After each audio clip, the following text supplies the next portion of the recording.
Welcome to Let's Talk Learning Technology. Do you know the latest in learning technology? Matt and Walter do. From learning authoring tools and animation to virtual reality and everything in between, innovative learning groups Matt Kurtin and Walter Schirmacher geek out on all of it. Get their perspectives on the latest trends, tips and tricks, and recommendations so your learning tech keeps up with the times. Hello, everyone, and welcome to Let's Talk Learning Technology. I'm Matt Kurtin, Senior Director of Technology and Visual Design at Innovative Learning Group. And I'm Walter Schirmacher, a programmer at ILG. With us today is our colleague, Dawn Pierce, an ILG project manager and instructional designer. Hi, Dawn. Hi, Walter. Hi, Matt. Nice to be with you today. Excellent. It's great to have you here. I want to start out with finding out just a little bit about your background. So you're a project manager now, but given that we're going to be talking about interactive PDFs, I know you have some appreciation for this based on your experience in the past. Can you tell me a little bit about the roles you've played before? Certainly. So one of my initial roles on staff at ILG was on the media team doing e-learning and other interactive online development programs, and moved into supporting project managers in a coordination role before becoming a project manager. So the exciting part of that is that I have worked essentially both sides of the desk, you might want to say, doing a development and managing these projects. So I have a great appreciation for what goes into them, both in the developing side and the decisions in coming up with the appropriate solution. So that's great. I think it puts you in a great position to be able to distinguish about what we're talking about today, interactive PDFs versus other solutions like websites or PowerPoints or other solutions that we might use. So in today's episode, we're going to talk about interactive PDFs. Dawn, could you give me a little bit of a background on what they are? Certainly. So pretty much everybody is familiar with a standard or a common PDF with a document that's saved in a format that's easily distributed across different platforms and typically distributed in such a way because you don't want it to be edited, although we know a PDF can be edited, but typically it may be saved in that format to eliminate editing. But an interactive PDF takes it a little bit step beyond a standard or common PDF by adding some interactive elements. You might think of something more like an interactive like an electronic catalog where you'd have a table of contents that's hyperlinked. You may also have some free-form fill-in fields as part of the document. You may have some activity where you want people to go through and click to reveal information throughout the document. So those types of elements take an interactive PDF a notch above a standard or common PDF. You know, it's interesting because I actually came across interactive PDFs during the beginning of my technical career. It was one of my first technical jobs. I had worked with PDFs before, but I was challenged because we were creating this huge, hundreds of pages long manual for an automotive company, and we actually had to put all the links in to jump around the document, and they were all done manually. So every month we would update this in a Unix system and actually have to relink the PDF back then manually, all several hundred pages. So it seems like there have been a lot of changes with PDFs over the years and lots of new things you can do. When you're thinking about when you're going to do an interactive PDF, what are some of the things that you need to consider to make sure that you're headed towards a good solution? So when considering using an interactive PDF, there's several things to think through and a few different places where we could start this conversation. So you may have already considered using a website. You may have already considered using an e-learning, and then we have the interactive PDF option. So a couple of things to maybe determine that the interactive PDF is a good option. You want to think about who your audience is and how people are going to use it. So if this is for interactive PDF, you think about more for performance support, where you want somebody to reference the material over and over again, easily accessible, which can be very difficult, let's say, in an e-learning, which is hosted in an LMS. One popular reason to choose using interactive PDF also can be related to who is going to be developing and managing your material. So one thing that's very attractive about an interactive PDF is not only its flexibility as a solution, but also the software that's needed to generate a PDF is readily available to most people. And also the skill set to maintain and create a PDF is common to most people or very easily trainable. So that makes it very attractive, which also, when you think about it, cuts down on the cost and also costs down on your time development. So if you're concerned that you don't have somebody with the skills to develop a web page or the skills to develop an e-learning or even have the LMS to host an e-learning, an interactive PDF may be a great solution. You mentioned the tools that you could use to create the PDF. What are some of the tools that you could use to start as your source for creating an interactive PDF? So most commonly, the tools that we'll use is from the Microsoft Suite, Microsoft Word or Microsoft PowerPoint. There are certainly cases where InDesign are very beneficial. It gets into a few more technical reasons for that. And actually, I'll let Walter maybe describe some of the circumstances where you may prefer to use InDesign. I would say you're never shoehorned into a specific tool, but there are reasons to think about of which tools to select. Yeah, I mean, I think it depends. One, what is your content starting off in? I mean, if it's very graphical or visual, then using something like Word may not make sense. You might be able to create a PDF directly from, you might want to do it in the tool that you created it in, such as like Photoshop or Illustrator. But if your content is mostly in Word or PowerPoint, that might actually be a good tool. However, if you need a lot of interlinking or a lot of interactivity, or if you need a really fancy layout, then InDesign might be a better choice. But then you have to consider, how are you going to maintain this? Because one of the things with the PDF is that you actually output it to a PDF, but then when you want to make changes, you have to go back to your source file. So if you create it, you have someone created an InDesign for you, and then you don't have InDesign, you can't update it. So that's just something to consider. So it sounds like, just like you could use lots of different formats to get to a regular PDF, you could use all of those same formats to get to an interactive PDF, and then you would add the elements like the linking that you're talking about or the form fields that are specific to the interactive PDF.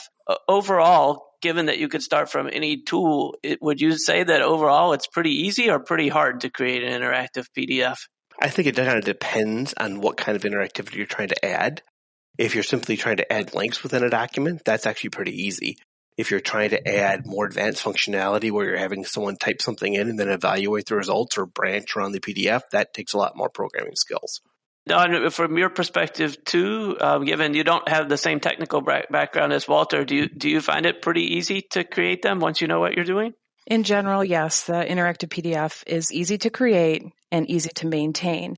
If it starts getting difficult, or as you're designing your solution, you start coming up with lots of hoops that you're jumping through to get to the creativity or the interaction that you are looking for, that is a warning sign that you need to pause and reevaluate the interactive PDF as the best solution. Because at some point you may need to think about, okay, a website is a better way to go, or an e-learning is a better way to go. But there is a lot of clear interactivity that you can create in an interactive PDF. They can be quite large. It's a very flexible solution. And so we have found them an excellent solution in many circumstances, easy to create and easy to maintain. We had an automotive client who was looking to do some leadership improvement training, and we decided to do some surveys using an interactive PDF.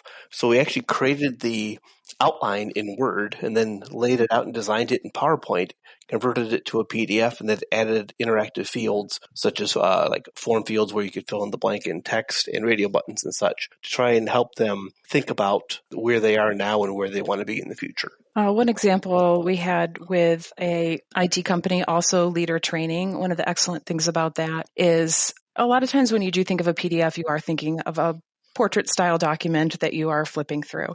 So once you move to an interactive PDF, you can think of something more graphically interesting, and you can think of navigation that is custom and more interesting. So for something like leadership training, we developed an interactive PDF that was designed not only to be presented in a group, but also given to the participants in preparation for VILT so that the learners could go through. They could navigate by role within this PDF because of the way the navigation was custom. They could also take time to fill in answers to questions, thought-provoking questions in preparation for an all-team meeting or this virtual training.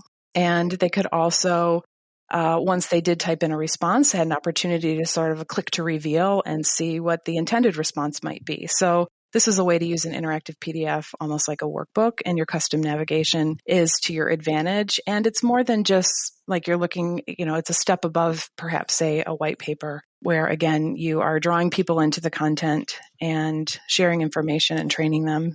So, Walter, I know one of the examples that you worked on an interactive PDF, people were able to go in and fill in rating scales, and it would actually add them up, which would be functionality I would think that you might have to get from a website instead.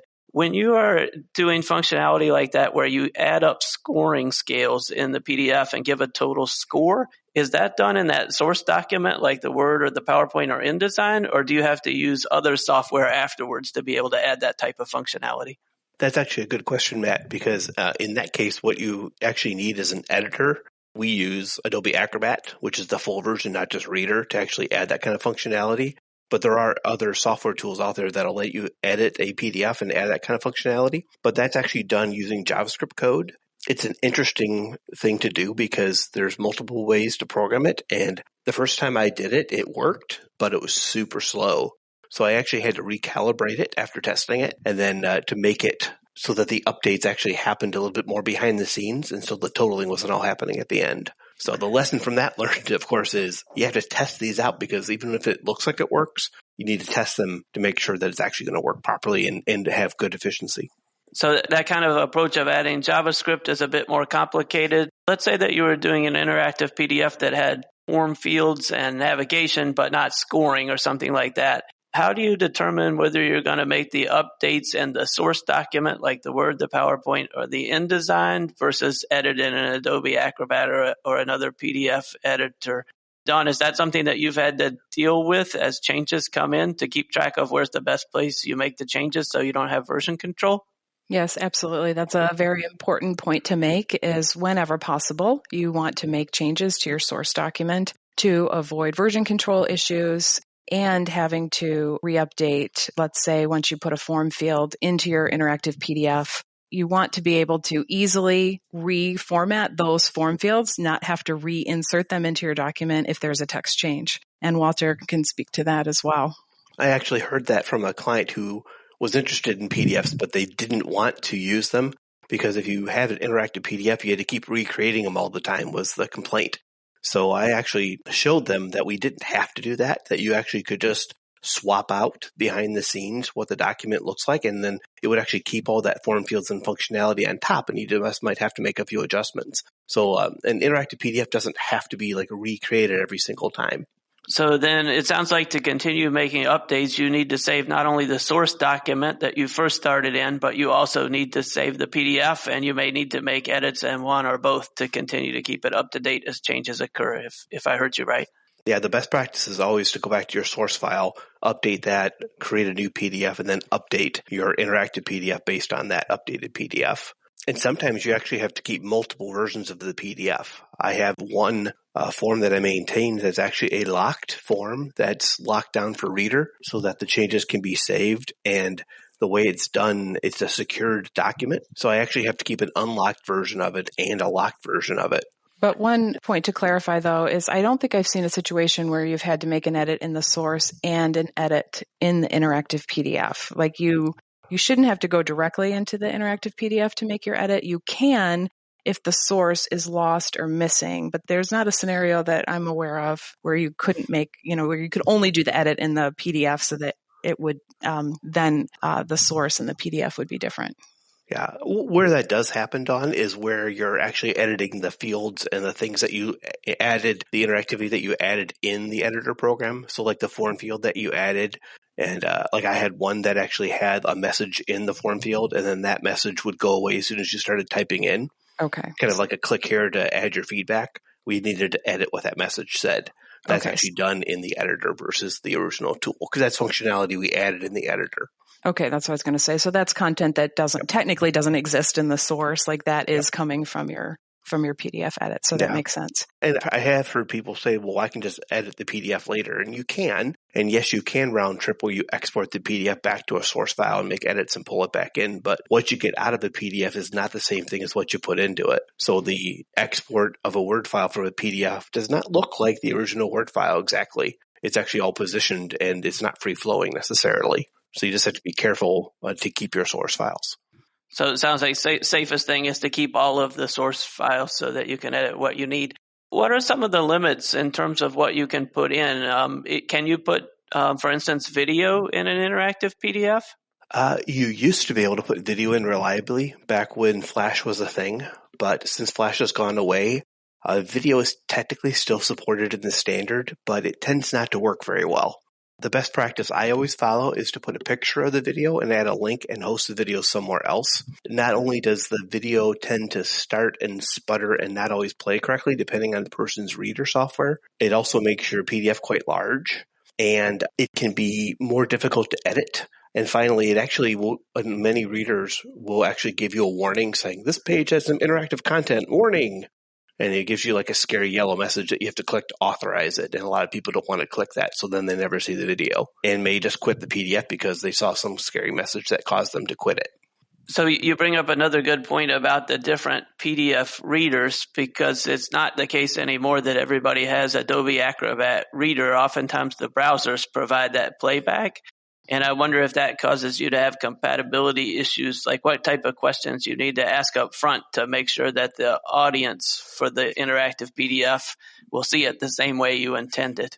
Yeah, there used to be one PDF reader back when Adobe just controlled the PDF format. But then since then, they've actually made it into an open standard. And so now anybody can really create a PDF reader, but they don't all implement the same level of functionality. So you really need to ask, like, if this PDF is going to be used within a corporation, do you have a company standard for what PDF readers are used? And there may be several, and then we will test the functionality against those several PDF readers.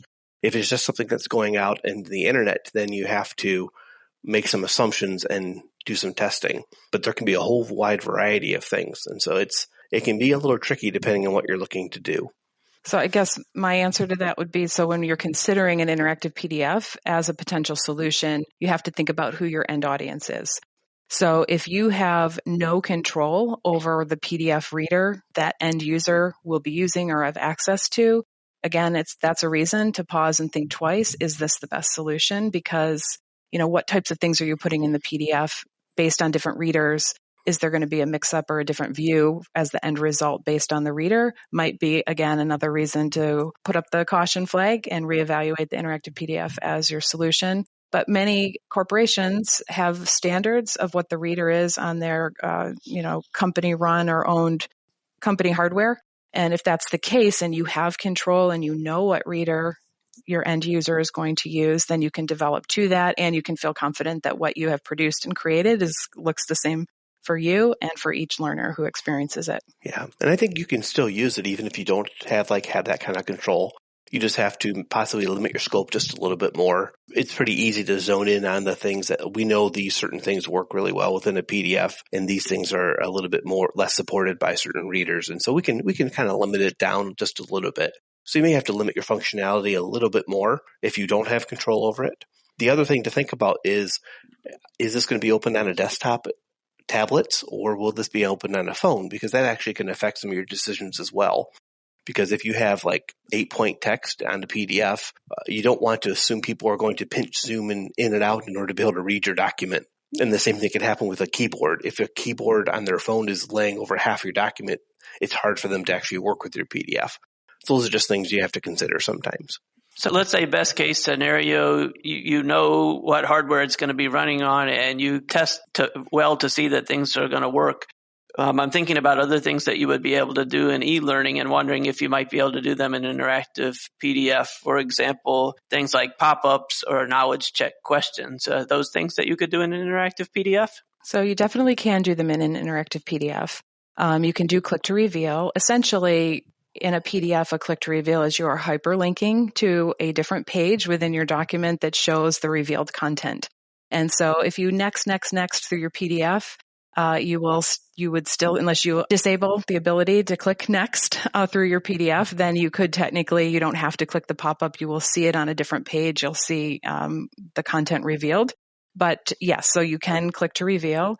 You can do knowledge checks in a few different ways, same type of a thing, where they might select an answer, and that when they hit that submit button, it links them to another page that essentially is a type of click to reveal what the correct answer is or should have been. You can also do a little bit of branching. You can do extensive branching in a PDF, but again, there's just a little bit of a caution there. If there's a lot of branching you need, just pause and think through if this is the best solution, because every interactivity that you do put in a PDF will have to continue to be maintained as your document is updated. So thinking about what kind of content are you putting in the document, what's going to be hyperlinked, does the content change a lot? Is this a document that I want to have changing content and maintaining hyperlinks all going on at the same time? So it's important to think that through.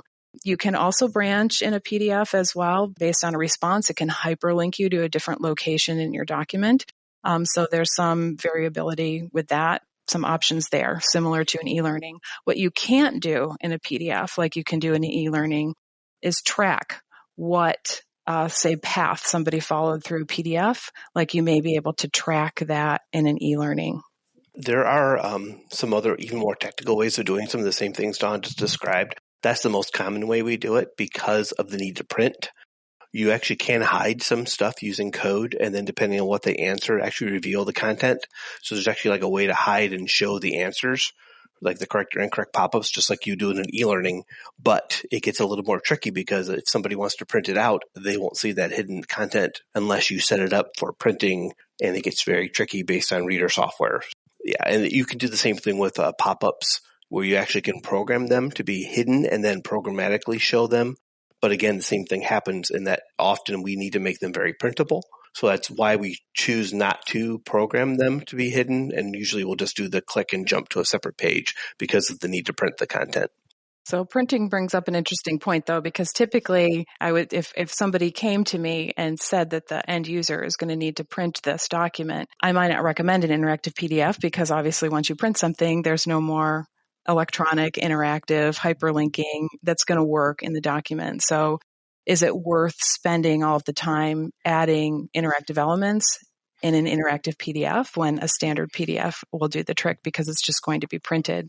So again, knowing how it's going to be used at the end is really important. We have had several of these scenarios where it was still a worthwhile option to do an interactive PDF, even though the learner may print it at the end because of the interactivity, perhaps for a virtual instructor-led training, some type of initial training rollout where groups are participating and using a document in an online format.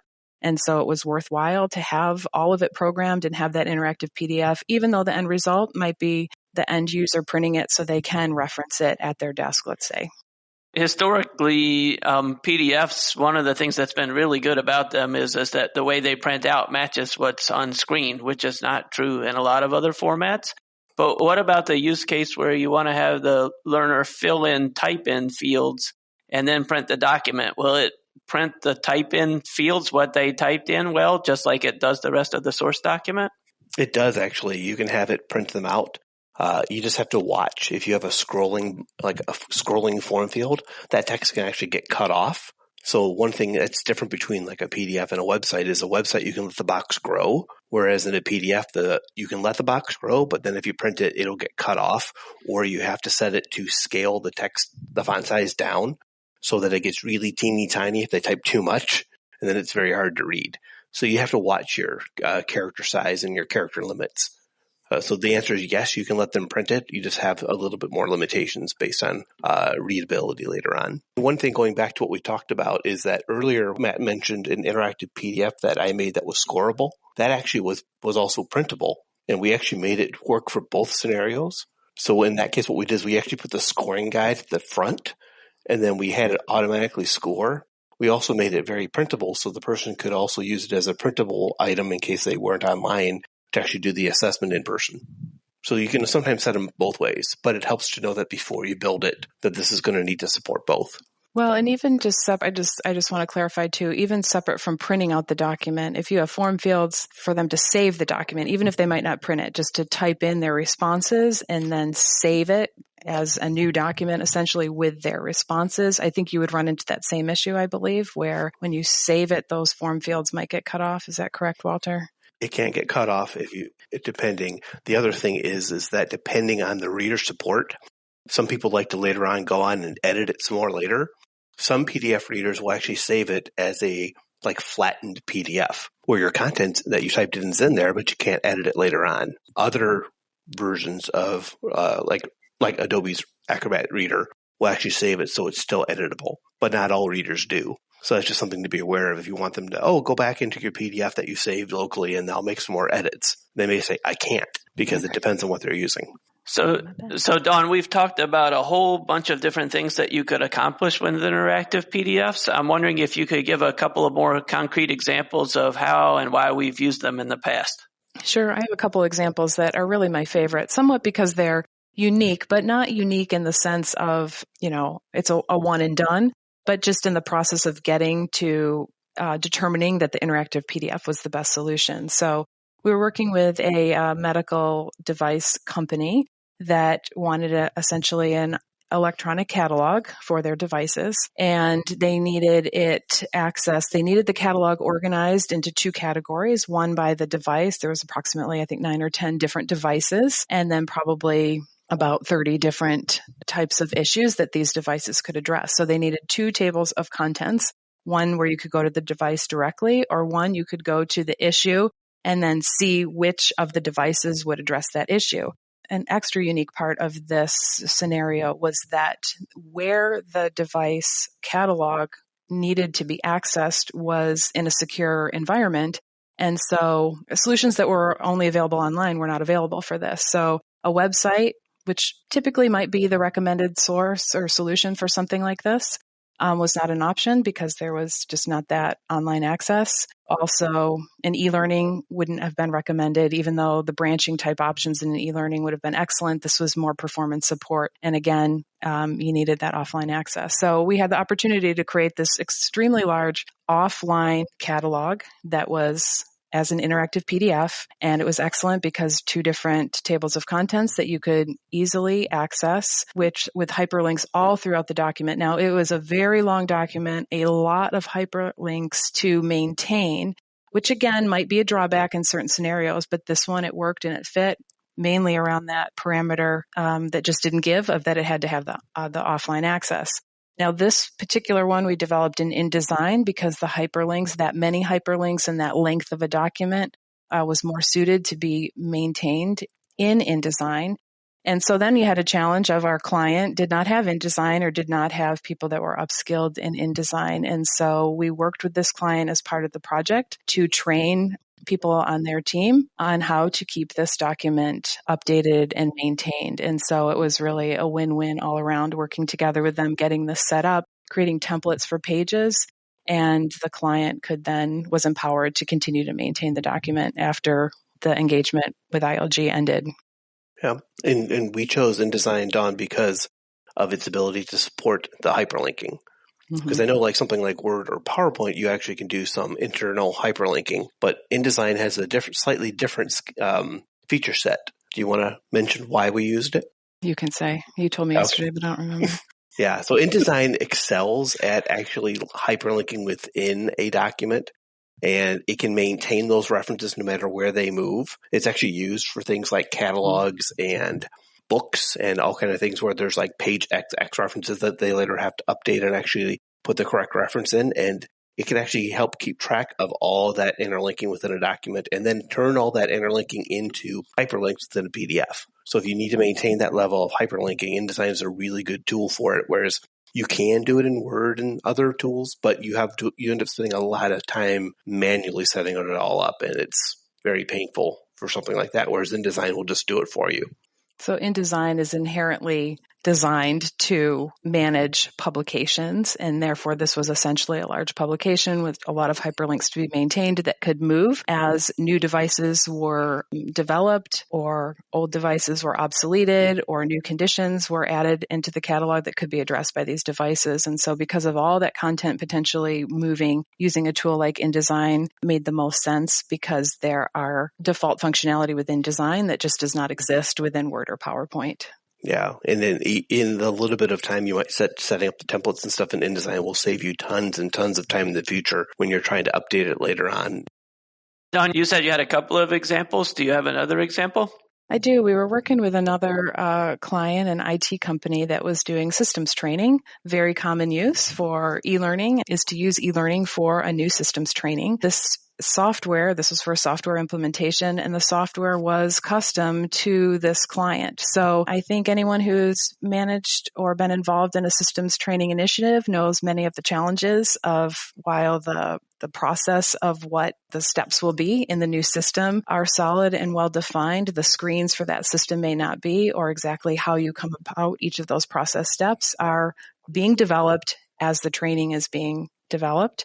And so you need the software available for the new system and your training at almost the same time. And it can be a unique challenge to have the training content ready when the new system is ready. So we started down the path of developing e-learning, and we were storyboarding in PowerPoint, but we were finding a lot of places where we just had placeholder graphics for screens that were not yet developed or in process. And so we worked with the client and came up with a different solution because the initial group of users was a little bit smaller, but essentially the super users that would be testing out the software. We worked out a process with them to take those storyboards and make them interactive PDFs and distribute them to the learners as an interactive PDF so that it was available for VIL training, essentially a workbook instead of an e-learning. There were places in there where the users could take notes and some training elements too, and some knowledge check type elements that could all be storyboarded essentially, but then saved as an interactive PDF. And then the beauty of this was that when those screens did become available, any of the placeholder content, we were able to drop those screens into this PowerPoint, and now it moved right to e-learning. And so it was a very seamless transition. Rather than going to an e-learning that would then have to have been updated multiple times as new screens became available or the process was updated, we were able to do this interactive PDF solution, got the content in the hands of end users, were able to easily update content and redistribute those interactive PDFs in a much simpler and seamless process than if it had gone straight to e-learning. So, I mean, it seems to me like what I've heard today is that interactive PDFs are not necessarily the right solution for all problems, but there are cases when the circumstances are right, depending on what choices are available to you and what you're trying to do, that interactive PDFs might be just the thing to solve when it isn't right for an e-learning or it isn't right for a website. And if all the other criteria are in place. I did want to reference your recent blog, Answering All Your Interactive PDF Questions. I found that to be a great resource covering a lot of what we talked about today. And particularly, I like the chart there that helps you figure out when interactive PDFs are a good solution. Yeah, Don and I are actually going on a roadshow this fall. So we're actually taking a webinar we did recently that talked all about interactive PDFs, and we're taking it to several learning conferences in the area. Interactive PDFs are getting quite the resurgence, it seems like, lately. Yes, Dawn, is there anything else you wanted to share that we didn't get to? We should open it up for that. Well, I would just say that I think you're right, Matt. That chart is excellent for looking at some of the requirements that you may have for your training or your performance support and looking at it against the chart of which option may be best for your solution. When you come to ILG, maybe unsure about your solution, or maybe you are sure that it's e-learning or that it's a website, we take the opportunity to really go through and ask a lot of questions to really vet your audience and vet your content development to confirm if the solution that you have in mind is actually going to deliver as you expect it to deliver. All right. Well, since Walter was a guest as well as the host today, I'll wrap things up for us. I feel like we covered a tremendous amount of useful information. I think the point you made, Dawn, about carefully picking the right solution is very important. We want to make sure before we start down any of these paths that we have the right solution for the business problem that we're trying to solve in order to improve performance. Thank you for having me. You're welcome. Thank you. If you want to learn more about interactive PDFs, we've posted some resources at the bottom of this episode's page. Also, if you have any learning technology topics you'd like us to talk about, Walter and I are on LinkedIn. You can also send us an email at marketing@innovativelg.com.